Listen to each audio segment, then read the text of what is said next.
নমস্কার, আমি doctor Debjyoti Majumdar, MIC Manubazar rural hospital, Sabroom, south Tripura.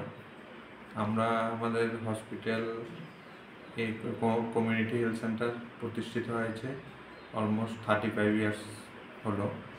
আমাদের টোটাল আমরা 17টা জিপি এবং এডিসি ভিলেজ কাভার করছি। আমাদের কাভারিং পপুলেশন প্রায় অ্যারাউন্ড 40,000। আমাদের উল্লেখ্য বিষয় হলো, আমরা বিগত 3 বছর পর Kayakalpa best hospital award Tripura রাজ্যের মধ্যে পেয়েছি। ফার্স্ট প্রথম পুরস্কার। দ্বিতীয়ত হলো, আমাদের আন্ডারে যে 17টা সাব সেন্টার আছে, এর মধ্যে রিসেন্টলি এনকোয়াস, ভারত সরকারের যে স্বীকৃতিপ্রাপ্ত এনকোয়াস সার্টিফিকেট, অলরেডি আমাদের 7টা সাব সেন্টার পাওয়া হয়ে গেছে। রিসেন্টলি এই বছর আরও 4টা সাব সেন্টার অ্যাপ্লাই করবে, আশা রাখছি এগুলোও পেয়ে যাবে।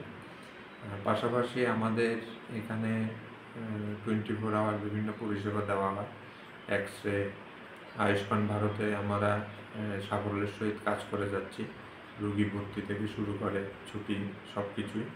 কার্ড জেনারেশনের ক্ষেত্রেও আমরা অলমোস্ট 95% কাভারেজ হয়ে গেছে।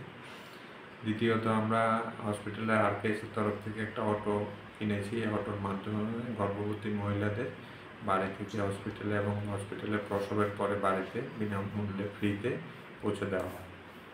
এছাড়া আমরা ভবিষ্যতে আমাদের প্ল্যান, যাতে একটা সোনোগ্রাফি মেশিন আমরা হসপিটালে আনার পরিকল্পনা আছে। পাশাপাশি ব্লাড স্টোরেজ ইউনিট যদি খোলা যায়, এবং রিসেন্টলি আমরা হয়তোবা বাউন্ডারি ওয়ালের কাজ চলছে হসপিটালে, এবং রিসেন্টলি হয়তো কিছুদিনের মধ্যে নতুন বিল্ডিংয়ের প্রস্তাবও আমরা পেয়ে যাব। কত বেডের এটা 30+1 বেড। তো আমরা তো শুনেছি সাবরুম মহকুমার বিভিন্ন জায়গা থেকে এইখানে পরিষেবা নেওয়ার জন্য রোগীরা আসছে। হ্যাঁ, আমাদের এরিয়াতে এখনও প্রায় 40-45 রোগী অ্যাডমিটেড আছে। অ্যাভারেজ 30-35 জন থাকে। ডেলিভারিও প্রায় মাসে 30 অ্যাবাভ 30 হয়, আর কোনো সময় 40ও হয়। এছাড়া র্যাপারের সংখ্যাটা কীরকম মানে র্যাপার হয়? খুবই কম। যেগুলি আমাদের আয়ত্তের মধ্যে থাকে না, বিশেষ প্রয়োজন দরকার হয়, তাদেরকেই আমরা রেফার করে। অযথা আমরা শুধু রোগীকে রেফার করে হয়রান করি। সপ্তাহে কয়টা র্যাপার হয়? 4 থেকে 5টা, কোনো সময়ের চেয়েও কম। জরুরি হলে? হ্যাঁ, বিশেষ প্রয়োজন ছাড়া আমরা শান্তিবাজার রেফার করি। এমনি আপনারা হাসপাতালে কতজন ডাক্তার? আমাদের 3 জন মেডিকেল অফিসার আছে, ডেন্টাল 1 জন আছে, আয়ুষ মেডিকেল অফিসার 1 জন আছে, আর BSK মেডিকেল অফিসার 2 জন আছে, আর অন্যান্য সব স্টাফ মিলিয়ে প্রায় 80 জন স্টাফ আছে। এমনি কী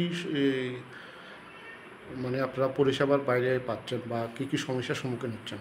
সমস্যা বলতে, আমাদের বিল্ডিংটা অনেক পুরানো, অলমোস্ট ত্রিপুরার প্রথম রুরাল হসপিটাল এটা। পুরান বিল্ডিং হওয়ার ফলে আমাদের জায়গার কিছু সংকুলন আছে। তো আমরা যদি সামনে নতুন বিল্ডিং পাই, তাহলে হয়তো সেই সমস্যাটা থাকবে না। তো আরও বড় আকারের বিল্ডিং পাবো। পাশাপাশি আমাদের সোনোগ্রাফি সেন্টার একটা খুব ডিমান্ড এলাকার থেকেও। আমাদের সম্মাননীয় সভাধিপতি স্যারে কথা দিয়েছেন আমাদেরকে, একটা ডিস্ট্রিক্ট থেকে একটা সোনোগ্রাফি মেশিন দেবেন, district health and welfare society থেকে। আর পাশাপাশি আমাদের এখানে এক্সরে, ডিজিটাল এক্সরে হয়, দাঁতের মোটামুটি সব কিছুই হয়, RCT, স্কেলিং, দাঁত তোলা, ফিলিং সব কিছুই হয় সম্পূর্ণ বিনামূল্যে।